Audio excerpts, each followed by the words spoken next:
awalnya saya malah menduga bahwa yang merongrong Indonesia ini adalah Wahabi. Tapi ternyata yang lebih bahaya dan lebih dahsyat itu mereka. Kenapa? Ya karena mereka itu sangat diterima oleh masyarakat dengan gedok dzurriyyah, keturunan baginda Nabi. Tapi karakternya itu sangat jauh dengan dzurriyyah Nabi. Malah karakter mereka itu sangat dekat sekali dengan eh, anak cucu Dzul Huwaisirah atau apa neo Khawarij modern. Nah, Khawarij itu kebanyakan Syiah yang tidak puas terhadap para khulafa ar-rasyidun karena apa Nggih. yang dianggap paling esah setelah kepemimpinan baginda Nabi itu adalah menantunya Sayyidina Ali. Nah, tanpa kami mengurangi hormat dan takzim kepada Sayyidina Ali. Jadi akhirnya apa? Nah, beliau itu menjawab, begini Kiai katanya beliau, begini Gus. Jadi saya waktu penelusuran data sampai ke Museum Belanda, itu memang mereka itu adalah imigran Arab kedua. Terus imigran Arab pertama itu adalah anak cucu Wali Songo.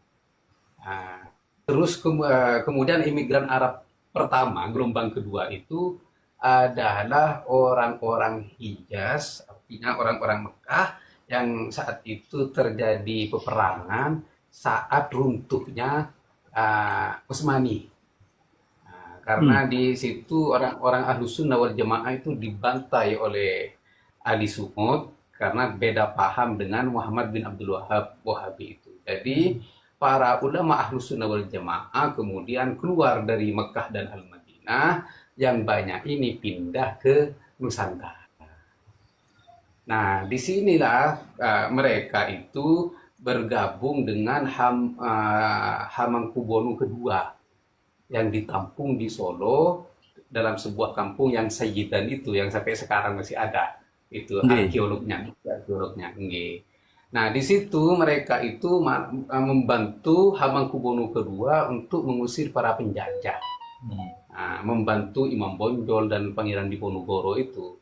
Nah, Belanda katanya sangat kesulitan menghadapi Imam Bonjol yang dibantu oleh imigran Arab pertama gelombang kedua setelah Wali Songo.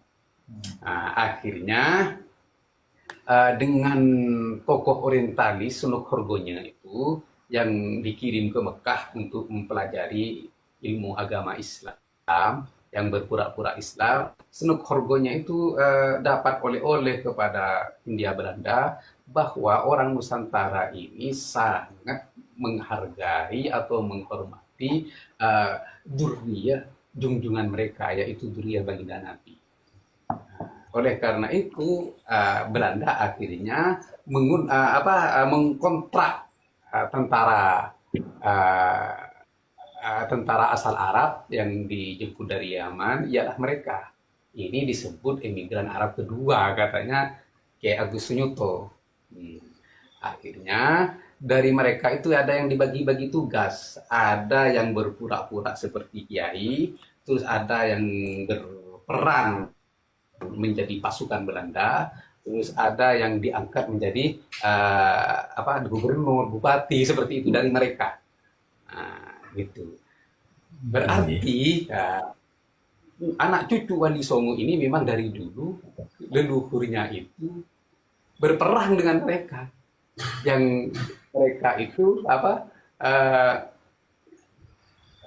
yang mereka itu diundang oleh Belanda. Mereka itu adalah koalisi Belanda. Nah, ini saya mendapatkan jawaban satu dari penasaran saya atas kesombongan mereka bahwa satu kaki Habib yang bodoh itu lebih utama daripada kepala kiai 70 bahkan kepala kiai yang alim. Nah, di sini ini peperangan perang dingin ini. Kalau kita kiaskan dengan perang dingin Amerika dan Rusia, ini kan perang dingin. Kalau kita pikirkan ke lebih dalam lagi, kenapa perang dingin? Ini upaya penggiringan pengaruh para kiai yang sudah berabad-abad memimpin pondok pesantren, yang santrinya sudah ribuan seperti pondok pesantren Sidogiri dan pondok pesantren di Lirboyo dan di pondok pesantren Syekhona Kholil dan ke Madura sampai ke Sumeneb itu An-Nukoya Amin. Nah, ini kan penggiringan pengaruh. Ini penjajahan sebenarnya, bukan penggiringan, penjajahan pengaruh. Sehingga apa? Nanti tidak ada dari seseorang pun masyarakat Nusantara yang akan menghormati dan menghargai kiai. Karena Habib lebih mulia daripada kiai. Bahkan kakinya Habib yang bodoh itu lebih mulia daripada kiai. Nah, ini penjajahan sebenarnya. Saya harap para kiai pengasuh pondok pesantren ini cerdas dalam menanggapi kata-kata tersebut. Oleh karena itu, kenapa saya dengan keponakan-keponakan saya itu berjuang untuk menanggapi polemik ini dengan keilmuan dan kajian keilmuan, ya agar kita bisa melepaskan masyarakat Nusantara ini dari doktrin bodoh mereka.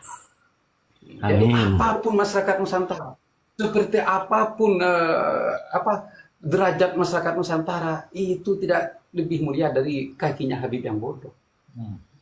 Seperti itu sebenarnya ini. Kalau kita jelaskan lebih detail. Jadi kiai Nusantara, sebesar apapun, sehebat apapun, sebanyak apapun santrinya, itu tidak lebih mulia dari kaki Habib yang bodoh. Nah, ini kalau dibiarkan, nanti penjajahan ideologi ini, penjajahan pengaruh, mereka sukses. Tapi yang sangat saya sayangkan, yang sangat miris ya, kenapa kiai-kiai itu kok masih belum sadar dengan penjajahan itu. Terus kita kaji lebih dalam lagi tentang sejarah itu ke belakang, kita flashback ke belakang ke Syekh Abdul Qadir Al-Jailani. Kenapa mereka itu sangat benci sekali atau sentimen dengan Syekh Abdul Qadir Al-Jailani dan putra-putranya, bahkan keturunannya. Di buku Keabsahan Nasab Ba'lawi itu mereka membatalkan nasab Wali Songo. Ada 3 Wali Songo yang pongkol nasabnya itu bersambung kepada Syekh Abdul Qadir Jailani yang bernama As-Sayyid Soleh. As-Sayyid Soleh itu dikutip di buku mereka, katanya Sayyid Soleh itu tidak terverifikasi sebagai putra Syekh Abdul Qadir Al-Jailani. Yang dari Sayyid Soleh itu turun kepada 3 sunan Wali Songo ini, Sunan Gunung Jati II, terus Sunan Kudus, dan Sunan Giri. Ini 3 sunan ini dibatalkan nasabnya oleh mereka, itu ditulis di kitab keabsahan mereka. Bagaimana mungkin saya dengan Gus Hasan dan Kiai Ghali diam terhadap kebohongan ini? Oleh karena itu kami jawab. Oleh karena itu kami tanggapi. Yang 566 itu halaman katanya Wafi di dalam promosinya itu hampir 600 halaman. Yang kata pengantarnya itu didukung oleh ulama-ulama besar, ulama-ulama terkenal. Tadi sore saya dengan Gus Hasan dan Kiai Ghali podcast untuk menanggapi itu. Jadi siapapun yang salah ya tetap salah, kan gitu. Ya kami juga sangat menyayangkan kepada para kiai-kiai itu. Kok mau memberi kata pengantar sebelum meneliti atau mentalaah buku mereka. Nah, di kitab di redaksi mereka yang membatalkan Sayyid Soleh itu kami talaah dengan Gus Hasan di kitab mana mereka itu menukil redaksi tersebut, ternyata itu tidak ada di kitab itu. Yang ada di kitabnya Ibnu Najjar yang menukil kepada Abdul Razak, salah satu putra Syekh Abdul Qadir Jailani. Jadi redaksi pertamanya itu oleh mereka ditukil, kemudian redaksi yang kedua yang menjelaskan satu persatu putra-putrinya Syekh Abdul Qadir oleh mereka ditinggal. Ini sebenarnya sudah kebohongan publik. Jadi diambil awalnya, ke belakangnya ditinggal. Jadi mereka hanya menukil redaksi yang menerangkan tentang jumlahnya putra putri Syekh Abdul Qadir Jailani, kemudian penyebutan satu persatu dari putra putrinya Syekh Abdul Qadir Jailani mereka tinggal untuk melancarkan kebohongan mereka bahwa Sayyid Soleh itu tidak terverifikasi sebagai putra Syekh Abdul Qadir Jailani. Oleh karena itu kami bantah dengan kitab yang sezaman bahwa Sayyid Soleh itu terverifikasi sebagai putra Syekh Abdul Qadir Jailani, bahkan Syekh Abdul Qadir Jailani itu dipanggil Abu Soleh kunyahnya. Kenapa? Karena Sayyid Soleh itu Anak pertama. yang paling disayang oleh Syekh Abdul Qadir Jailani, yang dibawa kemana-mana ketika ada acara itu, sehingga Syekh Abdul Qadir Jailani itu dikenal sebagai Abu Soleh karena putra Soleh itu yang sangat disayang oleh beliau. Di kitab-kitab manakibnya beliau itu pasti Syekh Abdul Qadir itu Abu Soleh. Ini loh yang sama mereka itu, para kabit-kabit itu dibatalkan. Ini sudah yang paling masyhur. Dibatal. Anu Pak ya itu terbongkar gara-gara ditulis ya. Terbongkar karena ditulis ya, Iya, ditulis di. Kalau nggak ditulis nggak terbongkar ya.